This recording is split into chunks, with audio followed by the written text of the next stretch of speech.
नमस्कार दोस्तों। दोस्तों, आज मैं बात करने वाला हूँ गीत फरोश कविता के बारे में। यह कविता भवानी प्रसाद मिश्र के द्वारा लिखा गया है।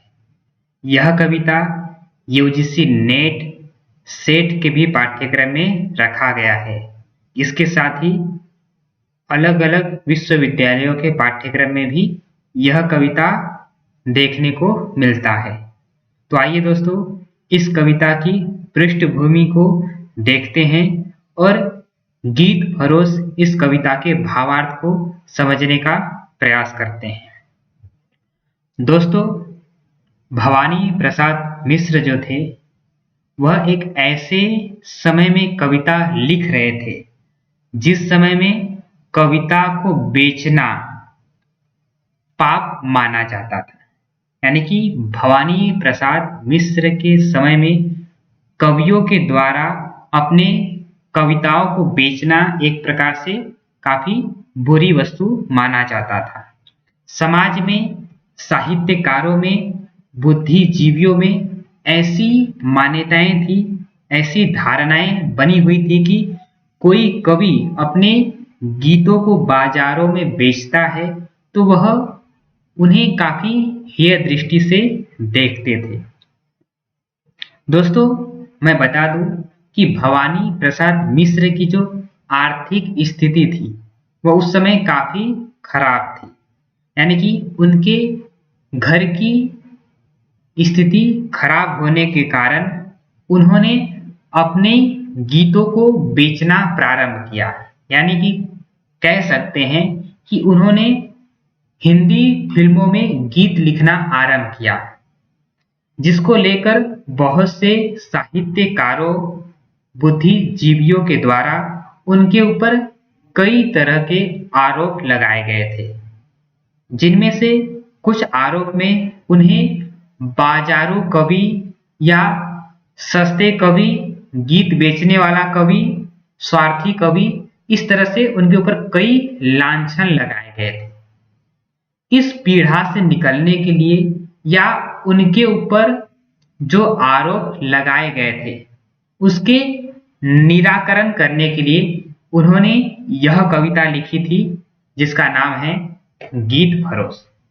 तो इस कविता के माध्यम से भवानी प्रसाद मिश्र अपनी दैनिक स्थिति को व्यक्त करते हैं। अपने द्वारा विवश होकर या उनकी जो दयनीय स्थिति है उससे विवश होकर अपने जीविकोपार्जन के लिए, यानी कि अपनी घर की स्थिति को सुधारने के लिए उन्होंने फिल्मों में गीत लिखना आरंभ किया और अपने गीतों को बेचना आरंभ किया। तो इसको लेकर साहित्यकारों, कवियों, बुद्धिजीवियों में उनके प्रति जो एक प्रकार से हेय दृष्टि निर्माण हुई और उनके ऊपर अपने गीतों को बेचने का जो आरोप लगा, उसी के निराकरण में यह कविता लिखी गई है, गीत फरोश। तो आइए दोस्तों, कविता को पढ़ते हैं और इसे समझने का प्रयास करते हैं। जी हाँ हुजूर, मैं गीत बेचता हूं। कविता के प्रारंभ में ही भवानी प्रसाद मिश्र इस बात को स्वीकार कर लेते हैं कि जी हाँ हुजूर, मैं अपने गीतों को बेचता हूं। मैं तरह तरह के गीत बेचता हूं। यानी कि वह इस बात को स्वीकृति दे देते हैं, इस बात को स्वीकार कर लेते हैं कि मैं अपने गीतों को बेच रहा हूं। मैं तरह तरह के गीतों को बेचता हूं। मैं किस्म किस्म के गीत बेचता हूं। दोस्तों, जिस प्रकार कोई दुकानदार अपने सामान को बेचता है, उसी प्रकार भवानी प्रसाद मिश्र भी यह स्वीकार कर लेते हैं कि मेरे पास जो तरह तरह के गीत लिखे हुए हैं उन गीतों को मैं बेच रहा हूं। आगे देखते हैं। जी, माल देखिए, दाम बताऊंगा। यानी कि वह कह रहे हैं कि आप माल देखिए, उसके बाद मैं उसका दाम बताऊंगा। जैसे किसी दुकानदार के पास हम जाते हैं तो वह पहले कहता है कि आप हमारे वस्तुओं को देख लीजिए, आप हमारे माल को देख लीजिए, फिर उसके बाद उसकी क्या प्राइस है, उसकी कीमत क्या है, वह मैं वस्तु देखने के बाद ही बताऊंगा। तो उसी प्रकार भवानी प्रसाद मिश्र भी एक दुकानदार की तरह, एक सेल्समैन की तरह अपने गीतों को बेच रहे हैं और ग्राहक से कह रहे हैं कि जी माल पहले आप देख लीजिए, फिर उसके बाद उसका दाम मैं बताऊंगा। बेकाम नहीं है, काम बताऊंगा। यानी कि वह यह कह रहे हैं कि मेरे जो गीत है वो बेकाम के नहीं है, वह काम के गीत है। पहले आप उसे देख तो लीजिए, फिर उसके बाद वह किस काम का है वह मैं आपको बताऊंगा। कुछ गीत लिखे हैं मस्ती में मैंने, कुछ गीत लिखे हैं पस्ती में मैंने। वह कह रहे हैं कि मैंने कुछ गीतों को तो अपने मस्ती में लिखा है और कुछ गीतों को मैं अपने हालात से पस्त होके पस्ती में मैंने लिखा है। यानी कि वह अपने गीतों की विशेषताओं को यहाँ पर बता रहे हैं कि उनकी गीतों की क्या विविधताएं हैं। तो सबसे पहले वह कहते हैं कि उन्होंने कुछ गीतों को तो मस्ती में लिखा है और कुछ गीतों को उन्होंने पस्ती में लिखा है। यानी कि जब उनकी हालत, उनकी स्थिति पस्त थी, उस स्थिति में उन्होंने कुछ गीतों को लिखा है। यह गीत सख्त सरदर्द भुलाएगा, यह गीत पिया को पास बुलाएगा। यानी कि वह अपने गीत के लाभ बता रहे हैं, उनके गीतों की क्या विशेषताएं हैं वह बता रहे हैं कि मेरे गीत ऐसे हैं कि सख्त से सख्त सरदर्द को भी यह क्या करेगा, भुला देगा। उसी प्रकार अगर आपके पिया आपसे रूठ कर या किसी कारणवश दूर चले गए हैं तो मेरे गीत जो है वह आपके पिया को भी पास बुलाएगा। आगे कहते हैं वे, जी पहले कुछ दिन शर्म लगी मुझको। यानी कि वह इस बात को भी स्वीकार कर लेते हैं कि जब उन्होंने गीत बेचना आरंभ किया तो पहले आरंभ में शुरुआती के दिनों में उन्हें गीतों को बेचने में शर्म आती थी। इसलिए वह कहते हैं कि जी पहले कुछ दिन शर्म लगी मुझको। यानी कि पहले गीत बेचने में मुझे शर्म लगती थी, पर पीछे पीछे अक्ल जगी मुझको। यानी कि बाद में उन्हें अक्ल आया। जी लोगों ने तो बेच दिए ईमान। यानी कि वो इस बात की ओर संकेत दे रहे हैं कि समाज में जिन वर्गों के द्वारा, जिन लोगों के द्वारा गीत बेचना पाप माना जाता था, उनके ऊपर वह व्यंग्य कर रहे हैं कि लोगों ने तो अपने ईमान को भी बेच दिए हैं, तो अगर मैं अपने गीतों को बेच रहा हूं तो कौन सा गुनाह कर रहा हूं। तो इसलिए वह कहते हैं कि शुरू शुरू में मुझे गीत बेचने में शर्म आती थी, फिर बाद में मुझे अक्ल आई कि लोगों ने तो अपने ईमान को भी बेच दिए, तो मैं गीत क्यों नहीं बेच सकता हूं। वह आगे लिखते हैं, जी आप न हो सुनकर ज्यादा हैरान। यानी कि भवानी प्रसाद मिश्र कह रहे हैं ग्राहक से कि आप इन सभी बातों को सुनकर ज्यादा हैरान मत होइए, क्योंकि समाज में यह आम बात हो गया है। यानी कि अपने ईमान को बेचना यह एक आम बात हो गया है। आगे कहते हैं वो, मैं सोच समझकर आखिर अपने गीत बेचता हूं। जी हां हुजूर, मैं गीत बेचता हूं। वह इस बात को स्वीकार कर रहे हैं कि भवानी प्रसाद मिश्र के द्वारा गीत को बेचना कोई नासमझी नहीं है।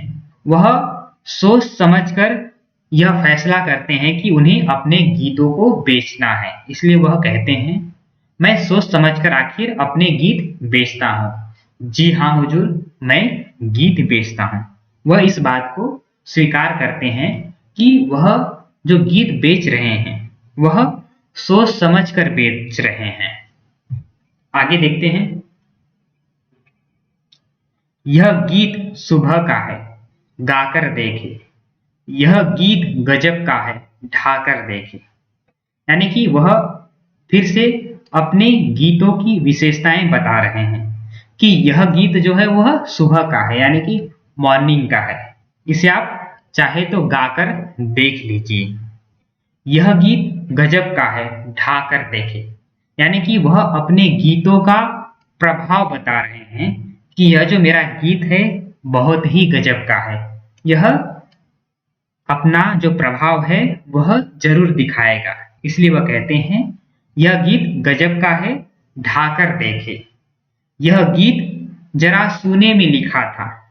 यह गीत वहां पुणे में लिखा था।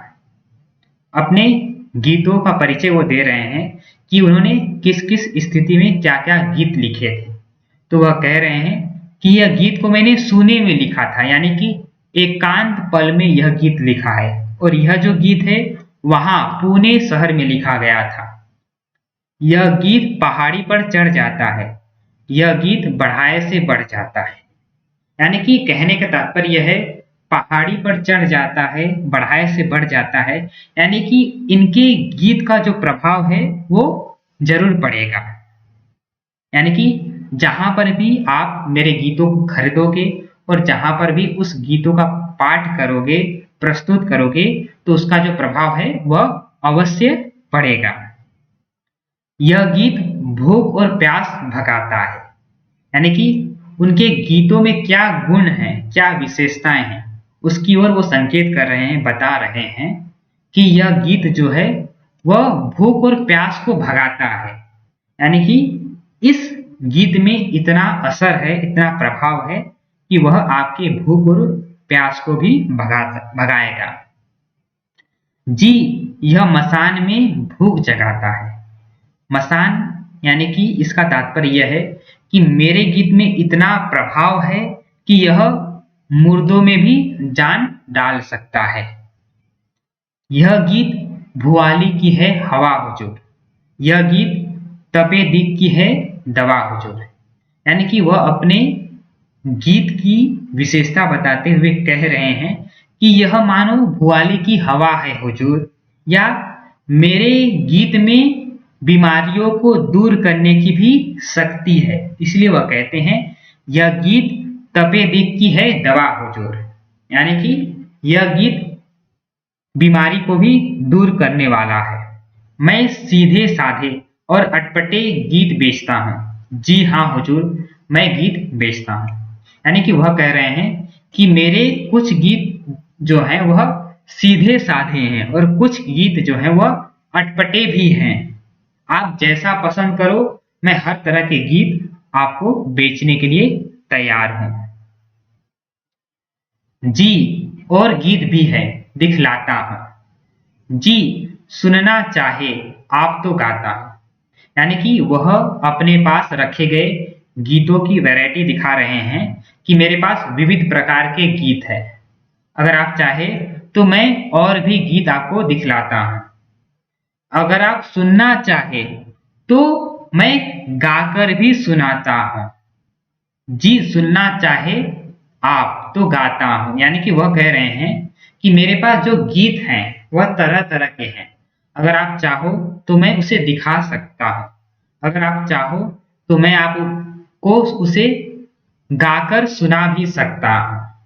यानी कि जैसे एक दुकानदार, एक सेल्समैन अपने गीतों को बेचता है, अपने वस्तुओं को बेचता है, उसी प्रकार भवानी प्रसाद मिश्र अपने गीतों को बेच रहे हैं। दुकानदार की तरह ही वो पूरी कोशिश कर रहे हैं कि उनके पास जो ग्राहक आएगा या ग्राहक आया है वह निराश होकर या बिना कुछ खरीदे ही न जाए।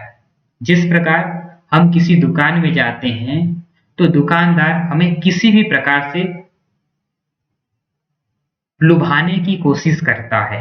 वह तरह तरह की वस्तुएं, तरह तरह के सामान दिखाता है और उसकी विशेषताएं बताता है।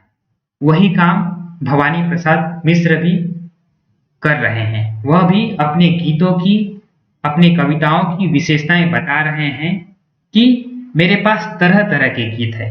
अगर आप चाहे तो मैं उसे दिखाता हूं, अगर आप चाहे तो मैं उसे गाकर भी सुना सकता हूं। जी छंद और बेछंद, जी छंद और बेछंद पसंद करें। यानी कि वह कह रहे हैं कि अगर आपको छंदों में गीत चाहिए तो वह भी मैं दिखा दूं, अगर आप बेछंद यानी कि मुक्तक छंद में चाहिए तो वह भी मैं आपको दिखा देता हूं। जी अमर गीत और वे जो तुरंत मरे। यानी कि कहने का तात्पर्य यह है कि उनके पास हर तरह के गीत है। ग्राहक को अगर ऐसे गीत चाहिए जो काफी लंबे समय तक उसकी प्रासंगिकता बनी रहे तो अमर गीत भी हैं, और अगर ऐसे गीत चाहिए जिसका प्रभाव तुरंत खत्म हो जाए तो ऐसे गीत भी उनके पास उपलब्ध हैं। आगे हम देखते हैं।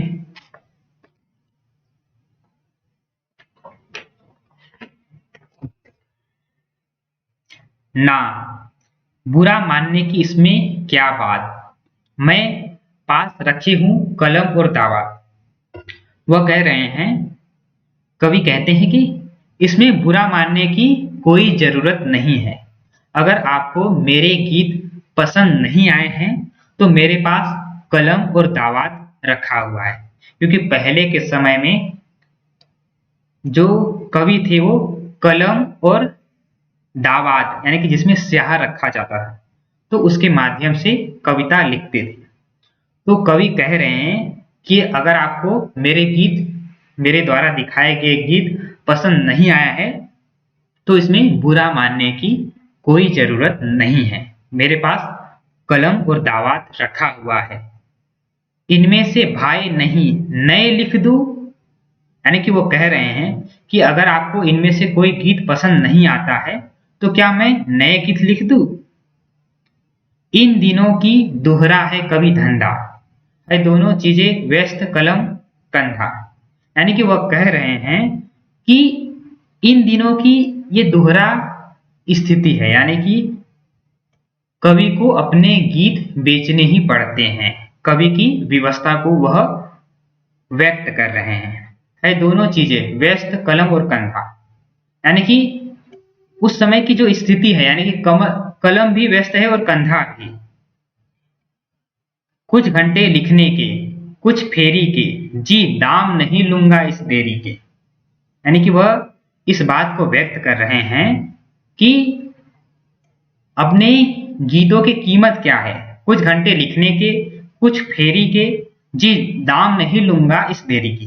यानी कि अगर गीत लिखने में उन्हें देर हो जाती है तो इस देरी के वो पैसे अलग से चार्ज नहीं करेंगे।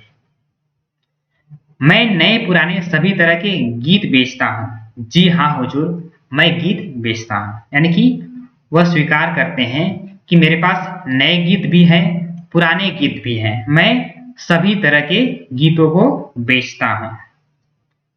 जी गीत जन्म का लिखूं मरण का लिखूं, जी गीत जीत का लिखूं शरण का लिखूं।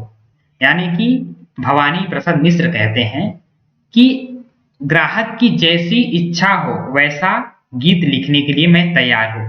अगर आप कहो तो मैं जन्म का गीत लिख देता हूं, अगर आप कहो तो मैं मरण का गीत लिख देता हूं, अगर आप कहो तो मैं जीत का गीत लिखने के लिए तैयार हूं, और अगर आप कहो तो मैं शरण का भी गीत लिखने के लिए तैयार हूं।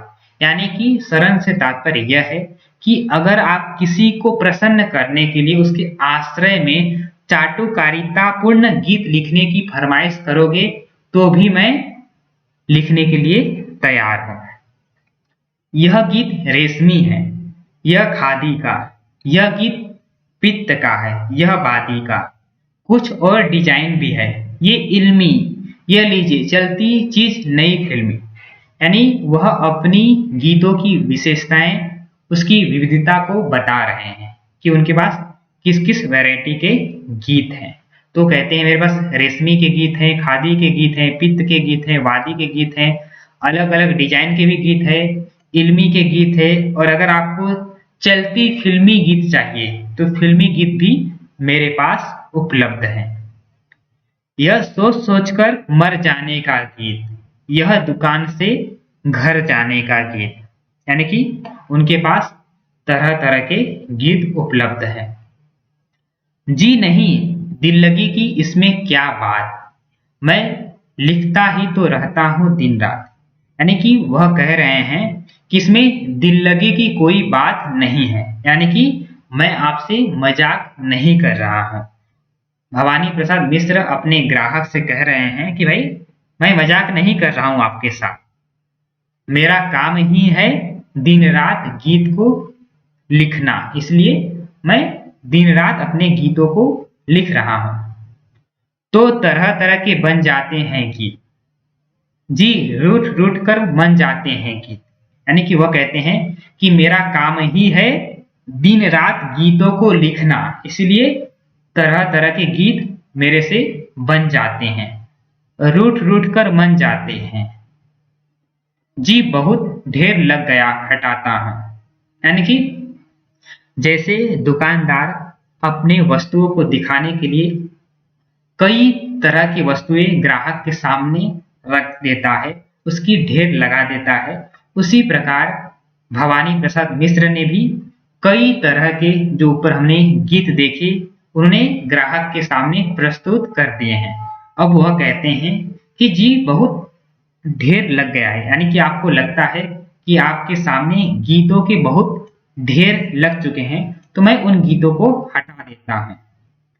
गाहक की मर्जी, यानी कि ग्राहक की मर्जी अच्छा जाता हूं, यानी कि वह कहते हैं कि अगर आपको मेरे गीत पसंद नहीं है तो मैं यहां से अपना बोरिया बिस्तर लेकर चला जाता हूं। मैं बिल्कुल अंतिम ओर दिखाता हूं, या भीतर जाकर पूछ आइए आप, है गीत बेचना वैसे बिल्कुल पाप, यानी कि वह कहते हैं जैसे कि एक सेल्समैन होता है, एक दुकानदार होता है, वह कभी भी हार नहीं मानता, वह इस बात की कोशिश में लगा होता है कि जो भी ग्राहक उसके पास आता है तो वह कुछ न कुछ खरीद के ही जाए। उसी प्रकार भवानी प्रसाद मिश्र भी कहते हैं कि अगर आपको ये गीत पसंद नहीं आए तो मैं अंतिम और गीत दिखाता हूं, या वो कहते हैं भीतर जाकर पूछ आइए आप कि वैसे तो गीत बेचना है बिल्कुल पाप, क्या करूं मगर लाचार हार कर गीत बेचता हूं, जी हां हुजूर गीत बेचता हूं।